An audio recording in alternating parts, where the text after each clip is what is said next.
pour pouvoir faire ça et on remercie ces deux laboratoires d'avoir accepté de rester avec nous solidaires. Donc on passe au deuxième symposium, le symposium Sanofi avec Dr Zellema, donc avec le titre « Comment rajouter de la vie au néphrons chez les patients hypertendus » et je pense qu'elle va faire l'effort aussi pendant cette présentation de présenter la néphroprotection chez l'hypertendu et chez le diabétique pour être complet. On remercie Dr Zellema pour cet effort. Donc on appelle pour modérer cette séance Dr Safa Nouira, Dr Emna Dendena, Dr Seda Tanoun et Dr Mohamed Ben Salah. Bonsoir. Je suis honorée d'être en votre présence et je remercie les organisateurs ainsi que les laboratoires Sanofi de m'avoir offert cette occasion pour parler d'un sujet qui nous intéresse tous, médecins, c'est la néphroprotection revisitée chez le patient diabétique et hypertendu. Veuillez nous excuser parce que le mot diabétique a sauté sur les programmes que vous avez sous la main. Et on a choisi un peu d'appeler la présentation « Comment prolonger la vie des néphrons chez le patient diabétique hypertendu ». Je commence par des chiffres tunisiens. Actuellement, nous avons plus que 12 000 patients tunisiens qui bénéficient du traitement par épuration extra-rénale en hémodialyse et quelques-uns en DP. Ce qui correspond à une incidence annuelle de presque 150 nouveaux patients par année. Et tout à l'heure, on était en train de discuter avec mon ami néphrologue, Dr Safemi. Là, on avait l'impression que l'incidence a beaucoup augmenté ces derniers temps. Et une prévalence qui, elle, à 800 patients par million d'habitants, dépassant de loin la prévalence dans les pays voisins. Alors ces patients, ils sont pris en charge en majorité par la CNAM et 30% par l'État. Je vous donne ces résultats pour vous donner une idée sur l'ampleur du problème, tant sur le plan médical que social que économique. Et si on veut creuser pour voir qu'est-ce qui emmène ces patients à l'hémodialyse, on va trouver que dans les pays du Maghreb et particulièrement en Tunisie, c'est le diabète qui est au premier plan, c'est la première cause de mise en dialyse en Tunisie, suivie de l'hypertension artérielle. Donc diabète et HTA partagent la première place du podium dans les causes d'insuffisance rénale chronique terminale au Maghreb, mais aussi dans les pays développés tels que les États-Unis, malgré l'arsenal thérapeutique très riche qui permet le contrôle de ces deux maladies. Ça donne de quoi réfléchir, rechercher pourquoi. Et rechercher qu'est-ce qu'on peut faire. Et ce qu'on peut faire, c'est la prévention. La prévention primordiale, tout d'abord, ne serait-ce que par l'alimentation de nos enfants, pour diminuer l'incidence de ces maladies métaboliques qui sont le diabète et l'HTA. Puis, une fois on a le diabète, on a l'HTA, il faut tout faire pour prévenir l'apparition des complications rénales. Et quand malgré tout, nous avons quand même une atteinte rénale secondaire au diabète, ben on peut toujours faire quelque chose. Et c'est prolonger le suivi, c'est retarder l'échéance de cette insuffisance rénale chronique terminale. Je sais que c'est la fin de l'après-midi, donc sans vouloir trop vous encombrer avec des schémas physiopathologiques, je vous montre le chemin de l'hyperglycémie vers l'insuffisance rénale en pointant les coupables. Et il y en a deux initialement, qui sont l'hyperglycémie chronique et la prédisposition génétique. Alors pour la prédisposition génétique, on ne peut rien faire, mais pour l'hyperglycémie chronique, je pense que c'est notre rôle de faire. Et tout ça, ça va engendrer entre autres une surstimulation du système rénine-angiotensine-aldostérone. Il va y avoir augmentation de la pression intraglomérulaire, albuminurie et inflammation chronique. Ce sont les mots-clés autour desquels tourne la néphropathie diabétique qui évolue de façon claire chez le diabétique type 1, commençons par une hyperfiltration. Et là, il ne faut pas être heureux et féliciter le patient quand il a une créatinine trop basse. On ne va pas lui dire « mais vous avez des reins qui fonctionnent merveilleusement bien, plus que normal ». Ça, c'est un premier signe qu'il prépare la néphropathie et qu'il a une hyperglycémie importante qu'il faut traiter pour autres stades, sachant que ce stade est réversible. Puis on va voir une microalbuminurie transitoire qui va devenir constante. Ces trois stades sont réversibles. Si on ne fait rien, on va avoir la néphropathie diabétique avérée avec la protéinurie, l'HTA, l'insuffisance rénale chronique. Et ça va évoluer vers l'insuffisance rénale chronique terminale. Chez le diabétique type 2, le schéma est un peu différent parce qu'on ne sait pas à quel moment le diabète a commencé. Et souvent, quand on découvre le diabète, le patient a déjà des complications dégénératives et il peut avoir d'emblée la microangiopathie et on peut avoir différents signes selon le moment où on a découvert ce diabète. Mais les signes cardinaux restent les mêmes et le dépistage repose toujours sur le dosage de l'albuminurie. Avant, on parlait de microalbuminurie et de macroalbuminurie. Selon la nouvelle classification, on parle de 3 stades de l'albuminurie. A1, quand elle est inférieure à 30 mg par 24 heures, ce qui est tout à fait normal. A2, entre 30 et 300. Et A3, ce qu'on appelait la macroalbuminurie, quand elle dépasse les 300 mg par 24 heures. Mais puisque la collecte des urines est un fardeau pour les patients et qu'on ne peut pas les encombrer avec ça pour le dépistage, on a pensé à différentes manières pour avoir des spots urinaires, que ce soit le matin ou à n'importe quel moment de la journée, avec des valeurs qui nous permettent de faire le dépistage. Quand est-ce qu'on va le faire? On va le faire moyennant le spot, sur lequel on va doser le RAC, donc c'est le rapport albumine sur créatinine. On fait attention aux unités, là exprès j'ai choisi le milligramme par gramme pour garder les mêmes chiffres, c'est facile à retenir. On va le faire chez le diabétique type 1, 5 ans après la découverte, et si c'est négatif, une fois par an. Et chez le diabétique type 2, dès la découverte, et si c'est négatif, on va refaire une fois par an. Et ainsi, on aura un schéma de dépistage qui repose sur le RAC et l'estimation du DFG à la recherche d'une insuffisance rénale chronique qui est, elle, définie par une clairance inférieure à 60 ml par minute. Et puisqu'on a parlé de situations qui peuvent entraîner une albuminurie transitoire, il est recommandé de faire 2 RAC successifs. Maintenant, on a fait le dépistage et on se trouve face à un patient diabétique qui a une néphropathie diabétique incipiente. Il a une microalbuminurie persistante, donc entre 30 et 300 mg. Moi, je suis son médecin et je me demande, est-ce que ce stade est réversible? Est-ce que je peux faire quelque chose? Est-ce que je peux faire disparaître la microalbuminurie? Est-ce que je peux éviter l'évolution vers la néphropathie diabétique avérée? La réponse est oui, parce qu'on a en fait, la néphropathie diabétique, elle représente le modèle type du pouvoir de néphroprotection, et ces stades-là sont réversibles, moyennant surtout, un contrôle glycémique optimal, et puis moyennant les IEC et les ARA2, selon les études. Bon, moi, il n'y a pas la photo, mais c'est la première étude qui a montré l'efficacité de l'isinopril, qui est un IEC, dans la réduction de la microalbuminurie, voire même la disparition de la microalbuminurie chez les patients diabétiques type 1 hypertendus. Par la suite, il y a eu la fameuse étude IRMA2, et là, chez les patients diabétiques type 2, qui eux aussi avaient une microalbuminurie et une hypertension artérielle. Et l'idée, c'était de comparer l'effet de l'irbesartan 150 mg, irbesartan 300 mg, et versus le placebo sur un suivi de 2 ans. Le critère principal était assez ambitieux, c'était l'apparition d'une macroalbuminurie, c'est-à-dire l'évolution de la microalbuminurie vers la macroalbuminurie, ou l'augmentation de moins de 30% par rapport à la valeur initiale.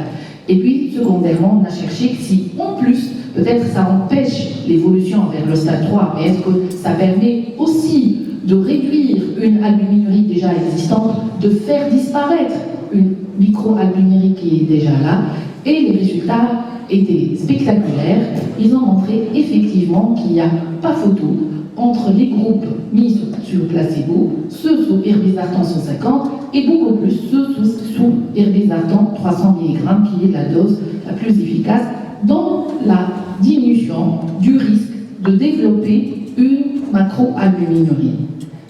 Deuxième résultat, c'est que non seulement ça permet de réduire le risque de passage vers la néphropathie diabétique avérée qui est réversible, ça permet même de réduire la microalbuminurie de façon significative jusqu'à même la faire disparaître chez certains patients.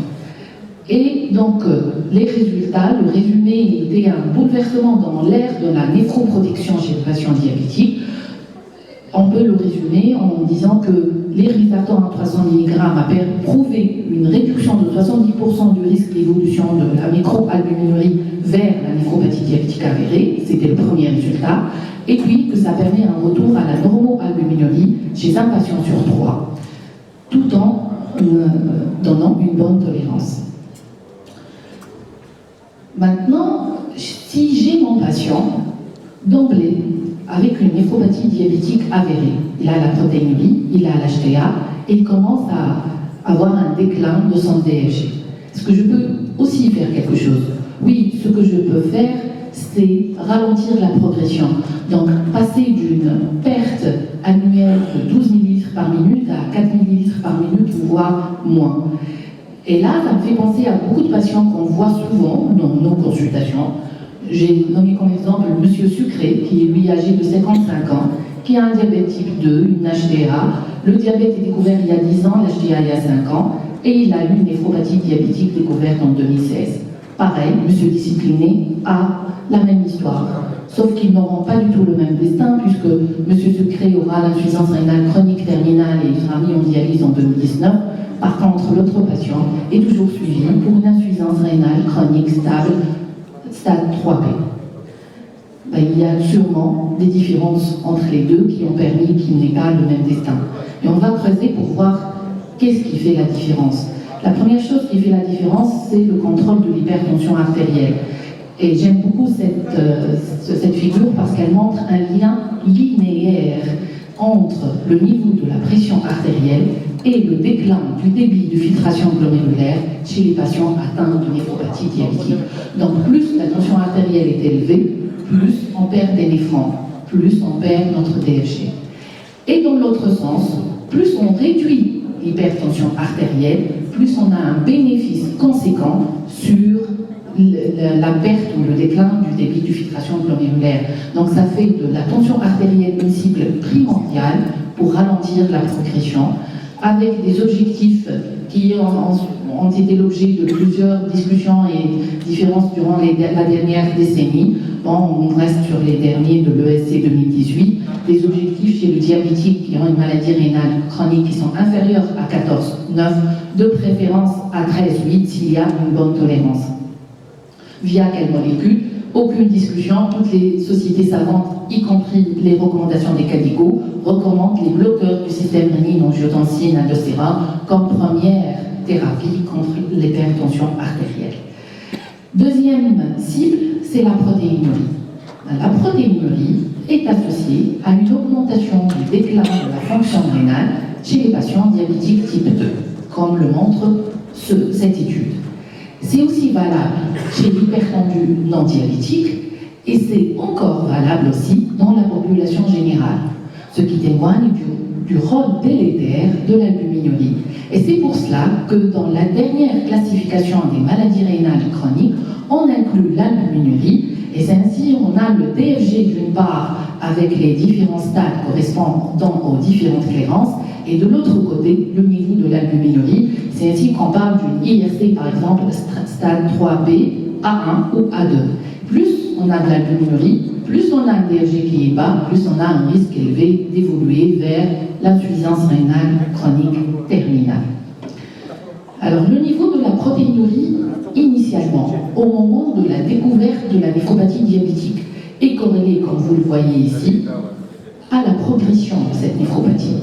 Mais ce que montre en plus le deuxième graphique, c'est que le niveau de la protéinurie à 6 mois est encore, et de façon encore plus visible, corrélé à l'évolution de la néphropathie diabétique. Et là, ça témoigne de notre rôle. C'est-à-dire que si à la découverte du patient, on a trouvé qu'il a une protéinurie, c'est un facteur prédictif d'évolution rapide. Mais si on laisse faire, qu'on n'agit pas, ça le sera encore plus. Donc c'est notre rôle, c'est d'agir, diminuer cette protéinurie. Et je vous explique un peu rapidement comment elle peut être toxique. C'est une molécule qui normalement n'existe pas, ou très peu, dans les urines. Et donc elle sera reconnue comme un agent toxique pour les cellules tubulaires et elle sera captée par la cululine et la mégaline. On aura un complexe albuminique immunoglobulines-mégalie, qui va engendrer une cascade inflammatoire locale. Cette cascade va entraîner des lésions inflammatoires, des lésions endothéliales, de la fibrose, et donc on aura la perte, une atteinte interstitielle avec perte conséquente du néphron, et plus on va perdre les néphrons, plus il y aura une diminution de la réserve rénale fonctionnelle, et ces néphrons seront d'autant plus sollicités. On va le voir après. Donc l'albumine est toxique, parce qu'elle va engendrer une cascade inflammatoire locale une fois elle est captée dans le tubule urinaire. Toujours dans notre requête de freiner l'évolution de la néphropathie diabétique, on va voir l'effet du blocage de ce système. On avait dit qu'il y a un système rénine-angiotensine qui est surstimulé et on va voir l'effet de son blocage. Et là, l'irbisertan, après avoir prouvé son effet dans le stade réversible, dans le stade de néphropathie diabétique incipiente, il s'est attaqué à des patients qui ont déjà la protéinurie et l'HTA bien sûr, et qui peuvent avoir de l'insuffisance rénale allant une créate entre 88 et 265 micromoles par litre. Et c'est comparé par rapport à la nodipine et le placebo, et on a eu un meilleur avenir évalué par le dédoublement de la créate ou l'atteinte du stade terminal dans le groupe qui était sous irbesartan. Un autre ARA2 qui est le losartan a réussi aussi à montrer une réduction significative de la protéinurie chez une population pareille, diabétique type 2, et un retard d'atteinte du stade terminal de l'insuffisance rénale chronique terminale. Donc ce sont les deux études qui ont été réalisées chez les diabétiques type 2, l'étude rénale et l'étude IDNT, qui ont prouvé que, effectivement, prescrire un ARA2 au stade de néphropathie diabétique avérée est bénéfique et ça permet de retarder l'échéance. Bien sûr, j'ouvre une parenthèse, quand on prescrit un ARA2 ou un IEC, vous le savez, vous le faites souvent, donc on contrôle bien sûr la créatinine et la calémie. Si on a une augmentation de plus de 25%, ou une hypercalémie, on doit arrêter le médicament, et particulièrement chez ces patients diabétiques hypertendus athéromateux, il faut rechercher une sténose des artères rénales sous-jacentes. Donc malheureusement, il y a une population qui ne va pas bénéficier des vertus de ces médicaments. Donc, et bien sûr, là aussi, on doit bien éduquer nos patients, parce qu'on reçoit pas mal de patients avec des complications. On doit les éduquer par rapport aux associations. Il ne faut pas associer des anti-inflammatoires non stéroïdiens avec ces molécules. Les éduquer par rapport à la nécessité d'arrêt provisoire au moment des déshydratations, surtout si on a un sujet diabétique, il est vulnérable, s'il fait une gastro-entérite, il doit arrêter provisoirement le médicament et le reprendre par la suite. Donc c'était une parenthèse pour la tolérance, et là, ce tableau résume le nombre de patients à traiter pour avoir un événement de moins, aussi bien dans l'étude IDNT, rénale que IRMA, et on voit qu'il y a une réduction significative de l'atteinte du stade terminal. Une question qui souvent posée, jusqu'à quel stade de la maladie rénale chronique est-il bénéfique d'introduire un inhibiteur du système rénine-angiotensine-aldostérone? On dit qu'on introduit pour la néphroprotection, mais si je vois un patient qui est déjà assez avancé dans sa néphropathie, est-ce que c'est toujours bénéfique de l'introduire? La réponse est oui, parce que ici, ils ont essayé d'introduire le médicament à des degrés variables de DFG, même à un stade 4, et ils ont remarqué que quand le médicament est toléré, il y a le bénéfice rénal. On avait toujours répondu avant que même si on ne protège plus les reins, on va protéger le cœur. Mais il s'avère qu'on protège aussi les reins. La même chose a été démontrée par l'étude rein, où il y a une différence dans la première partie de l'étude entre le groupe qui a été mis sous IEC et le groupe qui n'a pas été mis. Puis dans un second temps, ils ont essayé de mettre les deux groupes sous IEC. La différence persiste, mais on voit qu'il y a un changement de la courbe dans la population qui a pris même en retard une IEC. Donc quand c'est bien toléré, c'est toujours bien de prescrire un inhibiteur du système rénine-angiotensine-aldostérone. Est-ce que quand on a un autre patient qui est sous inhibiteur du système rénine-angiotensine-aldostérone et qui arrive à un stade 5, est-ce qu'il faut l'arrêter? Et quel est le bénéfice de l'arrêt? On l'arrête quand il y a une hypercalémie, ça c'est sûr. On l'arrête aussi quand notre patient n'est pas encore préparé pour l'épuration extrarénale. Parce qu'en mettant un inhibiteur du système rénine-angiotensine, on a eu une diminution de la créate, elle n'a pas dépassé les 25%, mais on a eu, parce qu'on a diminué la pression intraglomérulaire. Et à ce moment-là, quand on veut préparer le patient, on a besoin de lever un peu le pied, de nous donner un peu de temps pour préparer le patient. Et c'est ce que montre cette étude, c'est qu'il y a beaucoup de patients qui vont s'améliorer à l'arrêt du traitement au stade 5, mais on va le reprendre en dialyse pour les vertus cardiovasculaires.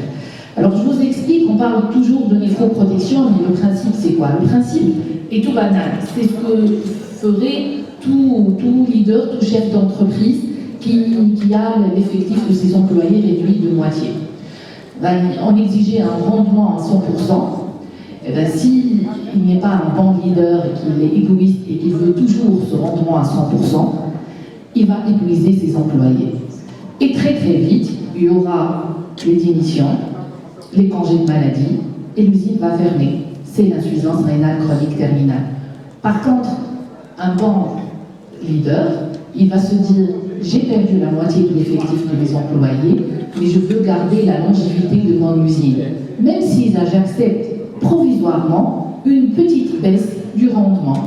Et donc, il va être plus souple et il va diminuer le nombre de pièces à produire exigées par semaine. C'est ce qu'on constate quand on introduit un IOC ou un ARA2 parce qu'on diminue la pression intraglomérulaire qui était un mécanisme réflexe pour les néphrons qui les aident à s'adapter. Donc on voit une petite augmentation de la créate, là ne dépassant pas les 25%. Parfois ça effraie les patients, mais on les rassure parce qu'à long terme ça aura ses bénéfices et ses avantages. Et ainsi, les néphrons vont être à l'aise, on lève la pression, ils vont vivre plus longtemps. Et c'est ce qu'on nous souhaite. Bon, je vous ai parlé ça parce que le système rénine-angiotensine est très complexe en fait. Et une autre question, c'est l'éventuel intérêt de l'association d'IUC et d'ARA2 qui était un peu à la mode en néphrologie. Et ça a été entre autres soutenu par l'étude Copyright, mais qui a été retirée parce que les analyses statistiques et les données ont été mises en doute. Il y a eu Ontarget qui a montré qu'il n'y avait pas de bénéfice, qu'il y avait beaucoup plus d'IARA, mais c'était plus des IARA fonctionnels. Ce qui a poussé les scientifiques à se demander de nouveau, y a-t-il un intérêt, et à réaliser des études avec l'association. Alors ces études, on peut aller assez rapidement, ont échoué à montrer un bénéfice important d'associer un IEC et un ARA2. Donc effectivement, en voyant les facteurs, on est revenu vers M. Sucré, on a découvert qu'il avait une protéinurie importante, qu'il avait une HTA non contrôlée, il avait une mauvaise observance thérapeutique et qu'il n'avait pas bénéficié d'un inhibiteur du système rénine-angiotensine parce qu'il a très vite fait une hypercalémie qui a nécessité leur arrêt. Donc on a expliqué en partie pourquoi il a évolué très vite vers le stade terminal alors que M. Discipliné n'a pas eu le même sort, mais en plus, on a découvert que M. Discipliné avait une meilleure hygiène de vie. Alors, quel est le rôle de l'hygiène de vie? Le tabagisme, par exemple, il augmente la microalbuminurie et il diminue l'efficacité des médicaments, des bloqueurs du système rénine-angiotensine. Ça d'une. D'autre part, l'obésité, elle augmente le risque d'évolution vers l'insuffisance rénale terminale. À elle seule, elle n'a même pas besoin d'avoir une néphropathie sous-jacente, parce qu'elle peut donner une glomérulopathie qui va encore, dans le cadre de la néphropathie diabétique et chez le patient hypertendu, favoriser cette hyperfiltration glomérulaire par la dilatation de l'artériole afférente. L'exercice physique, on dit toujours que l'exercice physique a des bénéfices. Est-ce qu'il a dans la réduction de l'évolution vers l'insuffisance rénale? Oui, c'est prouvé. Donc l'exercice physique permet de ralentir la progression vers le stade terminal. Réduire l'apport en sel, permet une réduction significative de la protéinurie et c'est synergique avec la prescription d'un IEC ou d'un ARA2. Les patients, pour pouvoir faire tout ça, doivent bénéficier d'une éducation thérapeutique. Et effectivement, là, on voit bien l'effet d'un patient qui a une bonne éducation thérapeutique et son évolution par rapport à un patient qui n'a pas bénéficié de la même éducation ou qui n'était pas réceptif parce qu'il faut trouver le moyen adapté à chaque patient. L'acidose métabolique est une complication qu'on voit apparaître au cours de l'insuffisance rénale chronique, qu'on voit apparaître à partir du stade 3, qu'on traitait surtout pour éviter l'altération de l'état général, au stade grave pour éviter la dyspnée et le retentissement vital qu'elle peut avoir, et pour éviter les conséquences osseuses d'une telle complication. Mais ce qui est nouveau, c'est qu'on la traite aussi, on la corrige pour freiner l'évolution de l'insuffisance rénale chronique. Et d'ailleurs, un apport excessif en acide est associé à une dégradation très rapide de l'insuffisance rénale. Et une bicarbonatémie inférieure à 22 mmol par litre est un facteur de progression rapide de l'insuffisance rénale, donc ça fait d'elle une cible. Est-ce que la correction ralentit? Oui, la correction ralentit la progression de l'insuffisance rénale chronique. Alors on va corriger par quoi? En Tunisie, on a l'eau alcaline qui est l'eau gazi. Sinon, on a l'alcalinisation IV, il y a les gélules de bicarbonate de sodium qui existent à l'étranger et je pense que ça commence aussi à exister en Tunisie sous forme de fabrication locale de certaines pharmacies. Ça aidera beaucoup nos patients à préserver leur néphron. Et je finis par adresser le patient précocement en néphro. Je ne peux pas ne pas le citer, et c'est prouvé, c'est pas parce que je suis néphrologue que je le dis, mais parce que effectivement, les patients qui ont été adressés précocement ont eu une évolution beaucoup plus lente que les autres. Ça ne veut pas dire qu'une fois le patient a été adressé en néphro, qu'on ne va plus le réadresser à son médecin traitant, mais l'adresser initialement, ça sert à rechercher une autre cause autre que le diabète et l'HTA sous-jacente à sa néphropathie.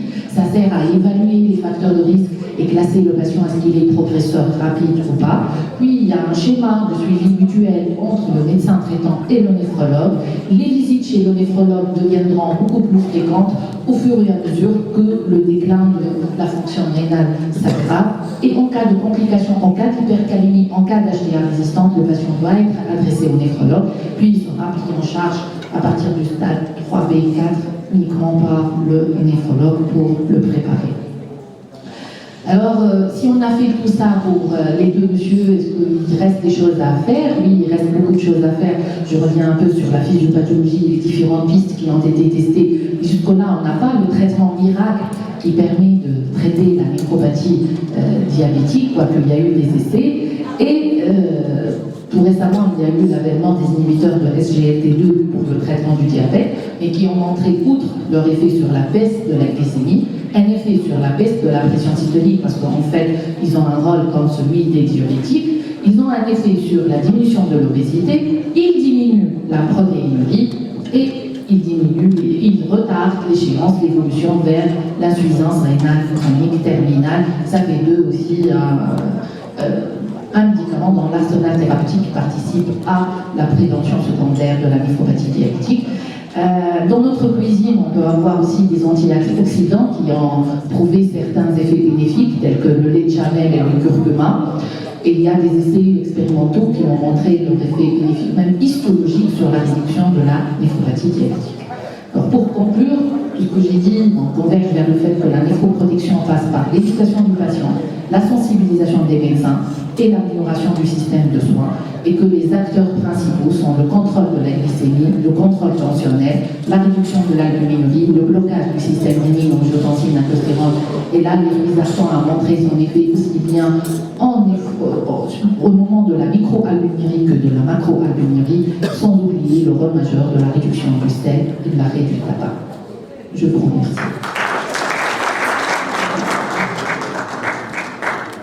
Un grand merci à professeur Zellem pour cet excellent exposé. Réellement, c'est très beau de voir ces études, mais dans notre pratique quotidienne, on note que la plupart des... Premièrement, les stratégies thérapeutiques. C'est vrai que c'est facile, c'est très difficile d'avoir un équilibre tensionnel avec Aldomet, Adalat, Lasilix et l'Orotiazide. Je crois que quand même, il faut améliorer nos stratégies thérapeutiques. Pour les médecins, il y a surtout l'éducation thérapeutique. C'est vrai que ça prend beaucoup de temps. Et pour une consultation assez chargée, en général, c'est difficile de prendre 15-20 minutes pour faire de l'éducation. Il y a aussi l'énergie thérapeutique aussi. On n'a pas tendance toujours à changer les médicaments lorsqu'on a 15, 16. On a tendance à garder le même médicament. Je crois qu'il y a beaucoup de travail à faire sur nous-mêmes aussi. Oui, sur ces points-là. Ouais. Oui. Et puis, sincèrement, concernant les médicaments, on a la chance d'avoir maintenant des médicaments qui sont puissants, même à l'hôpital. Et donc, ça nous permet d'élargir un peu notre champ d'action. Même dans la nomenclature hospitalière, on a l'amlodipine. Beaucoup de dispensaires dispensent de certaines spécialités d'ARA 2. Je peux citer d'autres, il y a le bisoprolol, il y a pas mal de molécules qui intègrent. Puis grâce à la filière CNAM, même les patients suivis peuvent bénéficier de médicaments quand il existe en Tunisie, quand il n'y a pas de rupture. Parce que là, ça devient le frein, c'est les ruptures. Le frein, c'est les ruptures.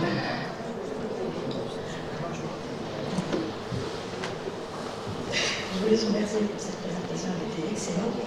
Juste, je voulais savoir, vraiment, comme ça, tu arrives à garder tes patients sous IUCR2 à des stades avancés au-delà de 300 de créatine, parce que moi j'ai du mal avec l'hypercalémie et l'augmentation de la créatinine, malgré que je continuerai parfois au-delà de 10 grammes.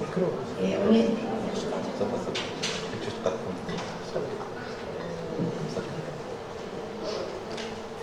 J'ai du mal à les garder sous IUCR2 avec une proteinurie très élevante. Je sais que ça va être la dialyse dans les 6 mois. En même temps, je vais avoir l'hypercalémie, je vais avoir la créatine qui monte. Je suis toujours perplexe. J'avoue que c'est difficile et qu'on a ses limites, mais en même temps, je suis contente de voir que beaucoup de patients, à la limite, je l'arrête sans avoir d'hypercalémie, juste un patient qui n'a pas été préparé, il y en a. Et il y en a qui tolèrent jusqu'au bout. Tu gardes la radiolie aussi jusqu'au Oui, bout. oui. Tu regardes la créatinine qui monte. Oui, monte doucement. Tant qu'elle monte doucement, ça ne me dérange pas. Eux, ça les dérange. Les patients qui paniquent lorsqu'ils voient la créatine. Non, si on la qui voit, monte, ça le dérange. je comprends, ça dépend.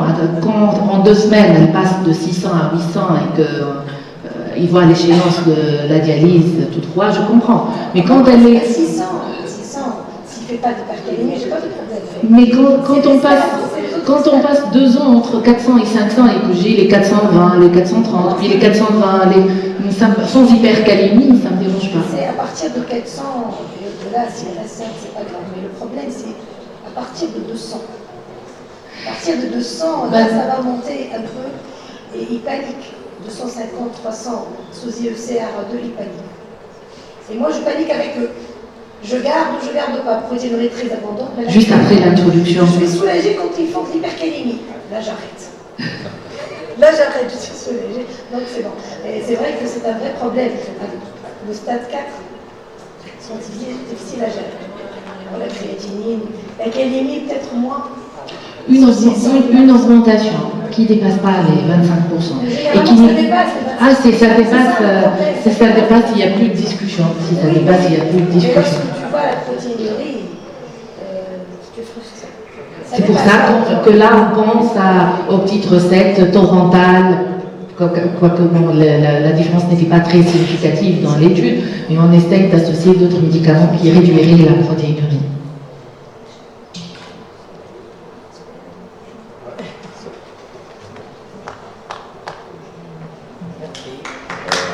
Merci.